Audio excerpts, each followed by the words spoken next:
A recruitment post online led to a horrific tragedy. Four strangers, dissatisfied with their lives and eager to get rich without working for it, met online and decided to pull off something big. There was no plan, only greed. Today's story is about the infamous Nagoya Darknet murder case that once shocked Japan. So, what exactly happened back then? Let's go back to 2007 and piece together how this case unfolded.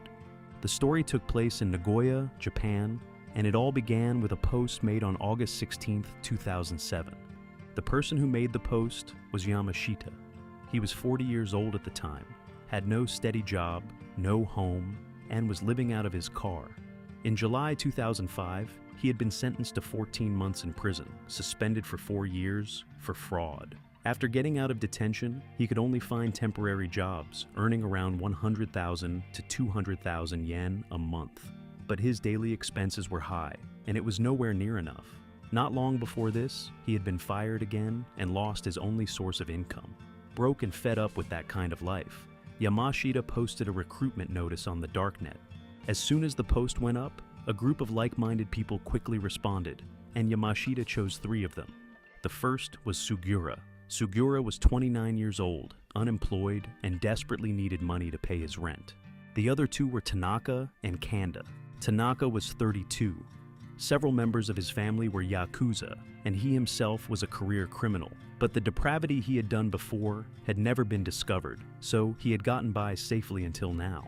Since Tanaka was fairly good-looking, he was never short of girlfriends willing to spend money on him. But at one point, he went too far and stole 4.4 million yen from one of them. After getting caught, he had no choice but to pay it back in installments, at no less than 100,000 yen per month. Kanda was 36, a veteran darknet user who had long been scamming people online. He had been sentenced to 3 years in prison for fraud. When these 4 met on the darknet, it was only natural that they started introducing their track records. And there was only one principle behind it: the worse, the better. I can forge official seals. I've stolen 5 bank books. I scammed someone out of a car. I used to be in the Yakuza. I can get guns. I've buried bodies. That was how these 4 scumbags came together. And naturally, trouble followed non-stop. At 11:30 a.m. on August 21st, Yamashita, Tanaka, and Sugura met up, while Kanda was still on his way. As soon as the first 3 met, they began discussing how to get money. Sugura was the most anxious of them all. He could not even wait for Kanda to arrive before proposing a plan: steal a safe or rob a pachinko parlor. That reminded Tanaka of a wealthy regular at a pachinko parlor he often visited. The man was rich and always carried a large amount of cash, usually going to the parlor in the afternoon. More importantly, Tanaka knew him personally, which made him an easier target, so they planned to follow him home. The 3 repeatedly rehearsed in the car how they would force him to hand over his cash, bank cards, and PIN numbers. But, to their utter disbelief, they lost him at a single traffic light. Right after that, they decided to target another wealthy household 12 kilometers away, only to have their path blocked by a dog that came out of nowhere. After one setback after another, Sugura snapped and left on his own. At 10 p.m. on August 21st, Kanda met up with Yamashita and Tanaka. He suggested continuing the plan to rob that wealthy customer the next day. The following afternoon, the 3 of them finally tracked him back to his home. But to their shock, the mansion was surrounded by security cameras, and several guards were stationed at the main gate. Their robbery plan fell apart once again. At that point, Kanda shifted the blame onto Sugura, saying the failure was due to lack of manpower.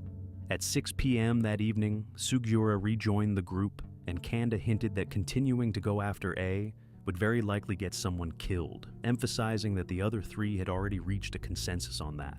Unexpectedly, Sugura showed strong resistance, which would later lay the groundwork for his turning himself in. Kanda was furious about this. He wanted to kick Sugura out, but gave up the idea because they still needed more people. Sugura, who had never really been accepted by the others, began trying to win Yamashita over. Kanda is too dangerous. He's going to get us killed. We should get rid of him. Ever since he joined us, haven't we just kept failing one after another? At 12:15 a.m. on August 24th, Yamashita brought Sugura to the water company where he had previously worked, saying there was a safe inside the office. They used a screwdriver to smash the office window. Yamashita, familiar with the layout, stayed outside as a lookout, while Sugura was responsible for sneaking in and stealing the money. But after searching around the office, he could not find any safe at all, so he decided to meet up with Yamashita and ask what was going on. When he stepped outside, everything was pitch black, and Yamashita was already nowhere to be seen. At that moment, Sugura felt like a complete fool. He only had 200 yen left on him. His phone had been left in Yamashita's car. They had repeatedly failed to rob anyone over the past few days, and now he had nowhere to stay. His mental state collapsed once again, so he used a public phone to call the police and turn himself in. Meanwhile, Yamashita had already gone to find Tanaka and Kanda.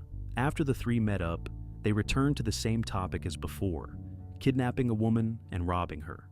Tanaka suggested that their target should be a woman with black hair, average looks, around 30 years old, and that they should act that very night, because it was payday. At the time, most companies would pay salaries on the 25th of each month, and if that date fell on a weekend, they would pay early on Friday. Another point was that ATM machines at the time allowed a maximum withdrawal of 500,000 yen per day, and before the victim's disappearance was noticed by anyone before work on Monday, they would likely be able to withdraw money 4 times before the police discovered anything. By the time the three had finished discussing the kidnapping location and the place where they would hold the victim, it was already 7 p.m. After tailing 5 or 6 people, they decided to wait a little longer because it was only 8 p.m. and there were still too many pedestrians and cars on the road to make a move. Tanaka then suggested going to Motoyama Station, saying it would be easy to strike there. At 11 p.m., Yamashita spotted a target on a pedestrian overpass. They parked the car at the exit of the overpass and waited there. The woman they had targeted was named Rie, 31 years old. Normally, she would be home by 7:30 p.m., but since she was leaving her job at the end of that month, she had treated her co-workers to a farewell dinner that day. The restaurant was very close to her home, only a 10-minute walk away, and this was a residential neighborhood that had always been considered safe, so she never noticed that a white car ahead of her was silently waiting for her to come closer. As she passed by, Tanaka got out of the car and pretended to ask for directions, lowering Rie's guard. Then, catching her off guard, he suddenly picked her up and shoved her into the car. At one point, 8 meters tall, Tanaka had no trouble overpowering the 1.55 meter tall Rie. Kanda warned her, Keep quiet. We won't hurt you. We're only after money. After driving for 15 minutes, she complained loudly that the car was too bumpy and said she wanted to vomit. Yamashita did not want the car to get dirty, so he pulled over into the open-air parking lot of a roadside restaurant. By then, it was already the early hours of August 25th. After getting out of the car and looking around, they realized the place was remote and sparsely populated, a good place to make their move. They split the 62,033 yen in cash from Rie's bag, then began forcing her to reveal her bank card PIN. Shaking all over, Rie gave them a false PIN, 2960. Believing they had gotten the real one, the men then started discussing how to make Rie stay silent forever. After a struggle, Rie stopped breathing. They dumped her in the third row of the car, with a plastic bag still over her head. At 2:56 a.m., the three went to an ATM to withdraw money, but because it was outside business hours, they could not complete the transaction. So they decided to get rid of Rie first. At 9:10 a.m., the three tried withdrawing money again, but whether they entered 2960 or Rie's birth date from her, ID, both attempts failed. At 10:35 a.m., still unwilling to give up, they became extremely enraged after a third failed attempt and decided to kidnap someone else that night. Once they got the money, the three would immediately split up and go on the run. Now they needed to get some sleep and meet again at 10 p.m. that night. But as Yamashita drove Tanaka and Kanda home one by one, he was mentally breaking down and was terrified. Every time he closed his eyes, all he could hear were Rie's pleas for mercy. He simply could not sleep. In the end, unable to bear the torment any longer, he called the police. Just like Sugura a day earlier, he turned himself in. Very soon, Yamashita was arrested by 7 officers who rushed to the scene. After the interrogation, the police took him to search for Rie. At 7 p.m., the police successfully found Rie's body. According to the medical examiner, her head and face had suffered unimaginable blows, and the cause of death was suffocation after her breathing had been blocked by tape wrapped around her. Based on the leads provided by Yamashita, the police quickly arrested Kanda, who had used his real name. As for Tanaka, he had used a fake name. So, the police had Yamashita send Tanaka an email on the darknet asking him to come meet. In the end, he too was successfully arrested. And with that, all 3 of them were in custody. Kanda was the hardliner of the group, and also the only one who used his real name. He had spent years on the darknet, not only forging official documents and carving counterfeit seals, but also making money through fraud. Driven by his hunger for money, he completely ignored the fact that he was still on suspended sentence and kept browsing the darknet anyway. It was during that time that he came across Yamashita's post, and the two immediately hit it off. Yamashita, meanwhile, had been using a fake name. His real name was Kenji Kawagishi. He had long lived under false identities, drifting between transport companies and security firms, making pocket money by taking salary advances and then running away once his debts piled up. That continued until July 2005, when he was finally caught and sentenced to 14 months in prison, suspended for 4 years. In 2006, after being released early on parole, he had no money and spent his days idling around, so he returned to the darknet once again.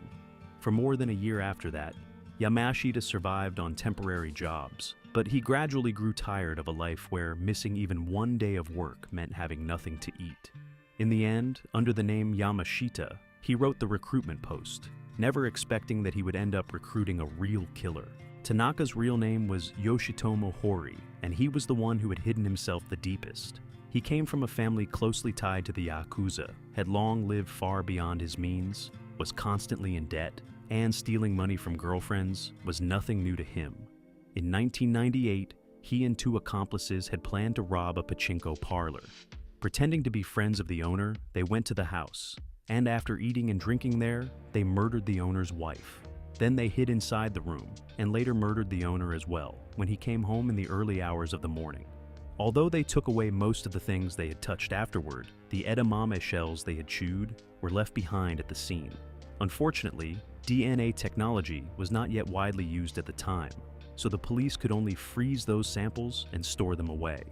In July 2006, Tanaka ran out of money again and found another accomplice, preparing to rob a 69-year-old elderly man who lived alone. But because the old man's finances were managed by his children, and because the police arrived in time, the robbery failed. The old man was not killed, though he was hospitalized for 56 days. Unfortunately, Tanaka was not caught that time either. Over all those years, Tanaka had come to believe that as long as the bad things he had done were never discovered, it did not matter. What he never expected was that the edamame shells he had chewed in 1998 would later reveal both his fingerprints and his DNA. After he was arrested, his fingerprints and DNA were entered into the system, and those old cases finally resurfaced. Rie's murder triggered massive media coverage across Japan, and residents living near the crime scene spontaneously organized night patrols. Rie was born on July 10, 1976, and had depended on her mother ever since childhood. When she was only 1.5 years old, her father was diagnosed with leukemia and later passed away. Under the devoted care of her mother, Fumiko, Rie grew up healthy and had always been especially thoughtful, understanding how difficult and exhausting it had been for her mother to raise her alone. Ever since she started working, she had lived frugally every month, all because she wanted to buy a home for her mother. By the time of the crime, she had already saved up 8.9 million yen. Even with her life under threat, she still tried to protect those savings. In addition, Rie had just started dating someone, a graduate student at Nagoya University. The two of them both loved playing Go and had met at a Go cafe. They had originally made plans to have dinner together on August 25th. In a later interview, her boyfriend pointed out that Rie had loved playing number games, and that the number she ultimately gave them, 2,960, meant "I hate you." Rie's mother, Fumiko, was even more grief-stricken, and she chose to confront the justice system directly. In Japan, unless there are especially aggravating circumstances, it is very difficult for murderers to receive the death penalty when there is only one victim. But just over 20 days after the crime, Fumiko launched a signature campaign demanding the death penalty for all 3 men. She could not allow her daughter to die in vain. By the end of September 2007, more than 100,000 people had signed, and before the first trial, the number of supporters had reached as high as 284,000. At 10 a.m. on March 18, 2009, the Nagoya District Court handed down its first ruling. Kanda and Tanaka were sentenced to death, while Yamashita, in recognition of turning himself in, was sentenced to life imprisonment. Although there had been only one victim, the court held that the circumstances of the case were exceptionally heinous and the crime extremely grave, and therefore the death penalty was still warranted. After hearing the verdict, Tanaka filed an appeal, while Yamashita did not. He also once said this: "The victim was just unlucky. I'm sorry for what I did, and I'm grateful that I got to stay alive." That statement alone makes it clear that Yamashita had not truly repented. Kanda also filed an appeal at first, but later withdrew it in April 2009, and his death sentence was thereby finalized. On June 25, 2015, Kanda was executed by hanging at the Nagoya Detention House. He was 44 years old. Yamashita's escape from the death penalty left Fumiko with lasting regret.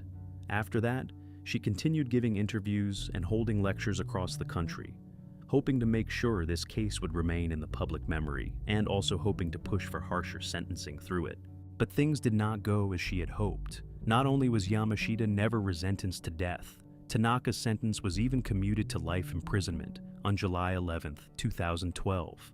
However, not long after that ruling, the police discovered that he was also connected to the pachinko parlor murders from 14 years earlier.